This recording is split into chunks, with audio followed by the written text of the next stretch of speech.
Non veg curry అయినా skip చేసేస్తారేమో కానీ paneer curry అంటే ఇష్టపడని వాళ్ళు తినని వాళ్ళు ఉండరు. అలాంటి పన్నీర్ కర్రీని రెస్టారెంట్ స్టైల్లో అమ్మలందరికీ ఈజీగా పిల్లలందరికీ హెల్దీగా ఎలా తయారు చేయాలో ఇప్పుడు చూసేద్దాం. దీనికోసం మీరు టమాటాను మిక్సీ పట్టాల్సిన అవసరము లేదు, ఇంకా జీడిపప్పు పేస్ట్ కూడా అవసరం లేదు. ఈ కర్రీ కోసం నేను 1 కేజీ నాటు టమాటాలు తీసుకున్నాను. ఇంకా 7-8 పచ్చిమిర్చి, 2 ఉల్లిపాయలు కూడా తీసుకోవాలి. ముందుగా మనం తీసుకున్న కేజీ టమాటాలను సన్నగా తరిగి పెట్టేసుకోండి. ముక్కలు చిన్నగా కట్ చేసుకోవాలి. వీటితో పాటే ఉల్లిపాయ ముక్కలు, పచ్చిమిర్చి కూడా కట్ చేసి పెట్టుకోండి. ఇంక ఇప్పుడు స్టవ్ వెలిగించి ప్యాన్ పెట్టుకొని తాలింపు పెట్టేద్దాం. తాలింపు కోసం నేను 3 పావుల ఆయిల్ వేస్తున్నాను. టమాటా కర్రీలో ఆయిల్ కొంచెం ఎక్కువ ఉంటే టేస్ట్ బాగుంటుంది. హోటల్ స్టైల్లో మనకి ఈ కర్రీ కుదరాలి అంటే కాస్త ఆయిల్ ఎక్కువే పడుతుంది. ఈ కర్రీ కోసం నేను పన్నీర్‌ను బయట నుంచి కాకుండా 1½ లీటర్ ఫుల్ క్రీమ్ ఉన్న మిల్క్ తీసుకొని పన్నీర్ తయారు చేశాను. ఆయిల్ హీట్ అయిన తర్వాత పోపు దినుసులు వేసుకుందాం. 1/2 స్పూన్ ఆవాలు, 1 స్పూన్ జీలకర్ర, ఇంకా 1 స్పూన్ శనగపప్పు. దీనిలో నేను ఎండుమిర్చి వేయట్లేదు. పచ్చిమిర్చి అయితేనే బాగుంటుంది. అల్లం పేస్ట్ మాత్రం బయట నుంచి అస్సలు వాడకండి. అల్లం వెల్లుల్లి ఇంట్లోనే మిక్సీ వేసి పెట్టి ఒక చెక్క నిమ్మరసం కలిపితే ఫ్రిడ్జ్‌లో మనకి స్టోర్ ఉంటుంది. తాలింపు దినుసులన్నీ వేగాక ఒక 2 రెమ్మల కరివేపాకు వేసుకోండి. తాలింపు దినుసుల్లో ఏ ఒక్కటి తక్కువైనా పర్వాలేదు, కానీ కరివేపాకు మాత్రం స్కిప్ చేయకండి. మనం ముందుగా తరిగి పెట్టుకున్న పచ్చిమిర్చి ఇంకా ఉల్లిపాయ ముక్కలు కూడా తాలింపులో వేసేసుకోండి. ఇప్పుడు వీటిని కాస్త ఎర్రగా వేగనివ్వాలి. స్టవ్ని సిమ్లోనే పెట్టుకొని తాలింపు వేగనివ్వండి. కూర టేస్ట్ మొత్తం తాలింపు వేగే దాంట్లోనే ఉంటుంది. ఇప్పుడు ఇంకా దీంట్లో ఒక పావు చెంచా పసుపు వేసుకోండి. పసుపు వేసుకున్న తర్వాత ఉల్లిపాయ, పచ్చిమిర్చి ముక్కలను దోరగా వేయించండి. ఒక 2 నిమిషాలు వేగితే సరిపోతుంది. ఇవి కాస్త వేగిన తర్వాత ఇంట్లో పట్టిన అల్లం పేస్ట్ 1 చెంచా వేయండి. అల్లం పేస్ట్ వేయగానే తాలింపు అడుగు పట్టేస్తుంది. 1 నిమిషం ఇలా కలుపుకోండి. అల్లం పేస్ట్ పచ్చివాసన పోయే వరకు వేపుకోండి. ఇలా ఇంకొక నిమిషం వేపితే సరిపోతుంది. అల్లం పేస్ట్ వేగకుండా ఏ కూర వండినా ఆ కూర పచ్చి వాసనే వస్తుంది. అందుకే ఓపికగా వేయించాలి. ఇప్పుడు ఇంకా టమాటా ముక్కలు వేసేసుకుందాము. ముందుగానే సన్నగా తరిగి పెట్టుకుంటే కూర త్వరగా అయిపోతుంది. మనకు గ్రేవీ కన్సిస్టెన్సీ కూడా కనిపిస్తుంది. ఇలా వేసుకున్న ముక్కల్ని బాగా కలిపేయాలి. ఈ కర్రీ కోసం నేను ఫ్రెష్ క్రీమ్ కూడా వాడట్లేదు. పాల మీద మీగడ తీసి స్టోర్ చేశాను. అదే ఫ్రెష్ క్రీమ్‌లా వాడతాను. హోటల్ స్టైల్లో కావాలి అంటే పచ్చి టమాటాలను మిక్సీ వేసి గ్రేవీ చేసి వేసేస్తారు. కానీ అలా చేసే కన్నా ఇలా చేసి ఒక్కసారి ట్రై చేసి చూడండి. టేస్ట్ సూపర్ ఉంది అంటారు. పన్నీర్‌ను కూడా బయట నుంచి కాకుండా ఇంట్లోనే పాలతో తయారు చేయడం నేర్చుకోవాలి. ఎందుకంటే బయట దొరికే పన్నీర్ అసలు పాలతో చేసిందో కాదో కూడా తెలియట్లేదు. ఒరిజినల్ పన్నీర్ టమాటా కర్రీ టేస్ట్ రావాలి అంటే ఒక్కసారి ఇలా ట్రై చేసి చూడండి. చాలా బాగుంటుంది. ఇప్పుడు ఇంకా ఈ టమాటాలను ఒక 10 నిమిషాలు మూతపెట్టి పక్కన పెట్టేద్దాం. ఇది నేను పాలతో తయారు చేసిన ఒరిజినల్ పన్నీర్ ఇలా ఉంటుంది.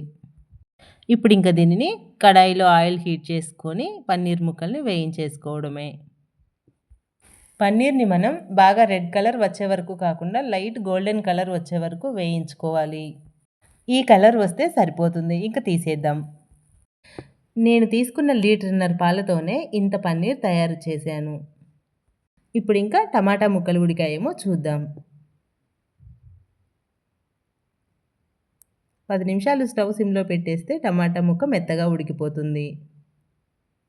ఈ కర్రీ మీకు ఇంకా టేస్ట్‌గా రావాలి అంటే 1 స్పూన్ నువ్వులు వేయించి పొడి చేసుకొని 1 స్పూన్ వేయండి. ఇంకా బాగుంటుంది.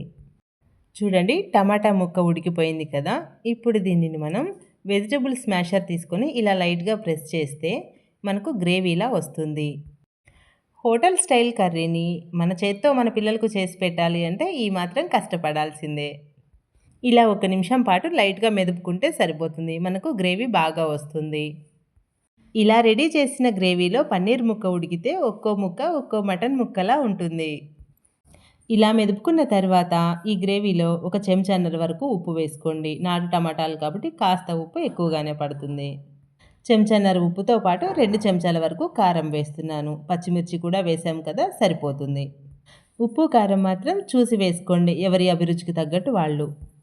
కారం తక్కువ తినే వాళ్ళే అయితే 1 చెంచాన్నర కారం సరిపోతుంది. ఇలా వేస్తే పన్నీర్ ముక్కకు కూడా ఉప్పు కారం బాగా పడుతుంది. ఇప్పుడు ఇంకా దీన్ని ఒకసారి కలుపుకోవాలి. ఉప్పు కారం వేసిన తర్వాత దీనిలోకి మనం 1 టీ గ్లాసులు వాటర్ యాడ్ చేద్దాము. అప్పుడు మనకు పర్ఫెక్ట్ టమాటా గ్రేవీ రెడీ అయిపోతుంది. వాటర్ వేసిన తర్వాత 1 నిమిషం పాటు మూత పెట్టేద్దాం. పన్నీర్ వేయకముందే పాల మీద మీగడ, ఫ్రెష్ క్రీమ్ వాడకుండా మనం ఆప్షనల్గా వేస్తున్నాం కదా, 1 స్పూన్ ఇప్పుడు వేసేద్దాం. ఇప్పుడు ఇంకా ఈ గ్రేవీ దగ్గర పడిన తర్వాత మనం వేయించి పెట్టుకున్న పన్నీర్ ముక్కలను ఈ గ్రేవీలో కలిపేద్దాం. చూడండి కర్రీ ఎంత కలర్ఫుల్గా కనిపిస్తుందో.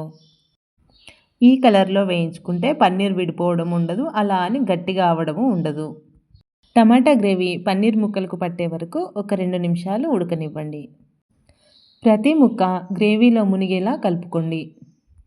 పన్నీర్ ఒకటి ముందుగా రెడీ చేసి పెట్టుకుంటే ఈ కర్రీ మనం 15 నిమిషాల్లో వండేయచ్చు. ఇప్పుడు ఇంకా ఇంట్లోనే ప్రిపేర్ చేసిన గరం మసాలా పౌడర్ ఇప్పుడు వేసేద్దాం. ఈ మసాలా 1 చెంచా సరిపోతుంది. దీనితో పాటే మనం ముందుగా కడిగి తరిగి పెట్టుకున్న కొత్తిమీరను కూడా వేసేసుకోవాలి. ఇప్పుడు ఒకసారి కలుపుకుంటే సరిపోతుంది. ఎంతో ఈజీగా తయారు చేసే టమాటా పన్నీర్ కర్రీ రెడీ. ఈ కర్రీ మనకు వెజిటేబుల్ బిర్యానీలోకి అయితే సూపర్గా ఉంటుంది. ఇంకా చపాతీలోకి అయితే చెప్పాల్సిన అవసరమే లేదు. ఇంట్లో పెద్దవాళ్ళు, పిల్లలు ఎవరైనా సరే నో చెప్పకుండా తినేస్తారు. ఇదే కర్రీ మనం హోటల్కి వెళ్ళి తినాలి అనుకుంటే 1 కప్పు పన్నీర్ కర్రీలో 2-3 పన్నీర్ ముక్కలు మాత్రమే వస్తాయి. అదే 1.5 లీటర్ ఖర్చు పెట్టి ఇలా చేసుకున్నాము అంటే పిల్లలందరూ కడుపు నిండా తింటారు. నా రెసిపీస్ కనుక మీకు నచ్చినట్లయితే సిరి కిచెన్ని తప్పకుండా సబ్స్క్రైబ్ చేసుకోండి. అలాగే లైక్ చేయండి, ఇంకా షేర్ చేయండి. ముందుగా ఈ కర్రీ ఇలా ట్రై చేయడం మాత్రం అస్సలు మిస్ అవ్వకండి. మీరు కనుక ఈ రెసిపీని లైక్ చేస్తే ఇంకో నలుగురికి ఈ రెసిపీ వెళ్తుంది. అందుకే లైక్ చేయడం మాత్రం మర్చిపోకండి. ఒక్కసారి రెసిపీ ట్రై చేసి ఎలా కుదిరిందో కామెంట్ చేయండి. ఇప్పుడు ఇంకా ఉప్పు కారాలు సరిపోయినాయా లేదా అనే టెన్షన్ కూడా లేదు. డైరెక్ట్గా సర్వ్ చేసేయడమే. మరో మంచి రెసిపీతో మీ ముందుంటుంది మీ సిరి కిచెన్.